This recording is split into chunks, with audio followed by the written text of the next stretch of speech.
Hi, I'm Cecil. And I'm Brent. Today is all about barbecuing ribs. That's right. We're going to show you how to make two rib rubs. One is a traditional 10 spice rub.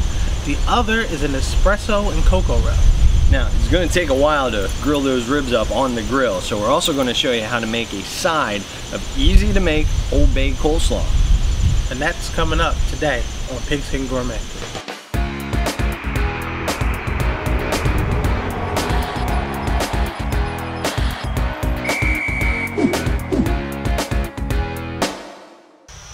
Now, everyone loves ribs, but there's some debate as to how they should be made. Some people like it with a dry rub, no sauce at all. Some people like it drenched in sweet barbecue sauce.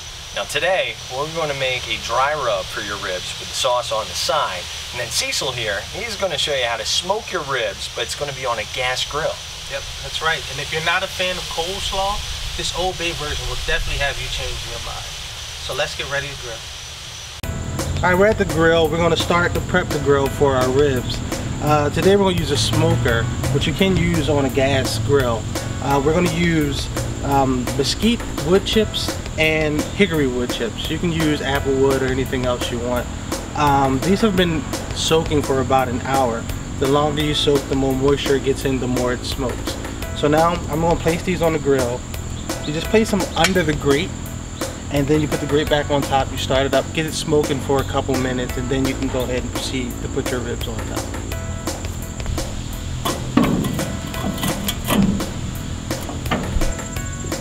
And now we're going to get our 10 spice dry rub ready. You need a half a cup of paprika, a half a cup of kosher salt, 1/4 cup of sugar, 2 tablespoons of mustard powder, 1/8 cup of chili powder plus 1/8 cup of ancho chili powder.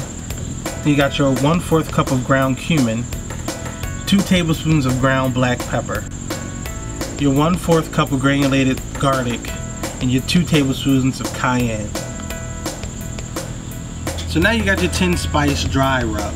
You just want to take all your ingredients, pour them into a bowl, mix well. This makes about 2.5 cups. And you can use it for anything. You can use it for steaks, you can put it on corn, you can put it on hamburgers, you can replace it for salt and pepper. You can put it on anything you want. Give it all a good mix. Now I'm going to take this and go get ready to put it on the ribs. You just want to take your 10 spice dry rub and just sprinkle it over top. Get it around. You don't want to cake on too much. You just want to get it into the ribs and rub it around. And this is about a 4-pound pork spare rib.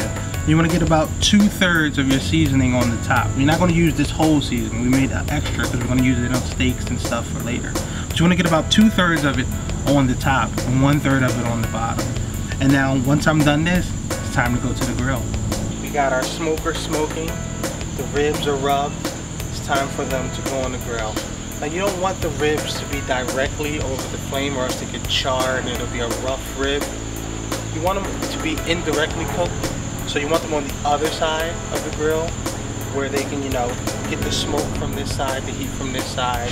And it takes about 2 hours to get a good, nice, soft, tender rib. Some people leave them on for 12 hours. We're going to do ours for about 2.5 hours. And now I'm ready to put this on the grill. And once I'm done doing that, I'll send you back over to Brent so he can show you how to do his rib rub. It's time for me to begin my meat rub down.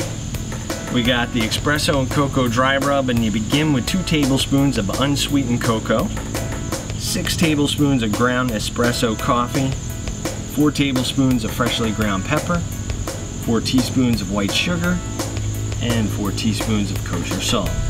Alright, now's the time you blend, you mix, you whatever, all of your ingredients together. Just get your rub down on. Here we go. Cocoa, espresso, pepper, salt, and sugar. Mix it together with a fork.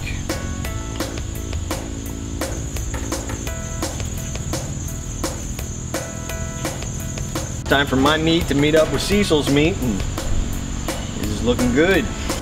Put mine on there. What we're gonna do is we're gonna close this, walk away for a while. Should keep checking on the temperature, but it's time to go have a beer. All right, as the ribs are grilling, it's time to put together our Old Bay coleslaw. Now in Maryland, they like to call it the Baltimore coleslaw. We're not in Maryland. Yeah. All right, these are the ingredients you'll need for the Old Bay coleslaw. You need 1 medium onion, thinly sliced, 1 stalk of celery, sliced of course, 1 bag of coleslaw mix, 3 tablespoons of mayo, 2½ tablespoons of lemon juice, 1½ tablespoons of Old Bay, and 1/2 teaspoon of ground jalapeno.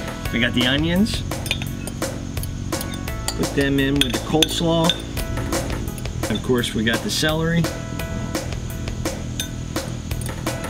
Now for the little guys. Start with our lemon. Next we got our Old Bay, jalapeno. And last, we've got the mayo. And of course we mix these guys together. Now we gotta get the little guy in with the big guy. All right, now I'm going to mix this up a little bit more, but once I am done, I'm then going to put it in the fridge for about 20 minutes or so before serving it. But of course, we've got plenty of time because the ribs are still grilling. So I have another beer or so. The ribs have been cooking for about 2.5 hours, give or take. And they look pretty good. I'm excited. I'm excited to get them off the grill, on the plate with the coleslaw that we made earlier. And get my eat on. Thanks for joining us for another week of Pigskin Gourmet. As you can see, it's all done. It's here. 2 different rubs. What were they, Cease? This is the 10 spice rub, this rib right here, and this one in the back is espresso and cocoa. Hey, don't forget the slaw. Old Bay slaw. Now my favorite part of the week, we get to eat. Join us next week, pigskingourmet.com. My napkin? I was on salt. I was thinking this too.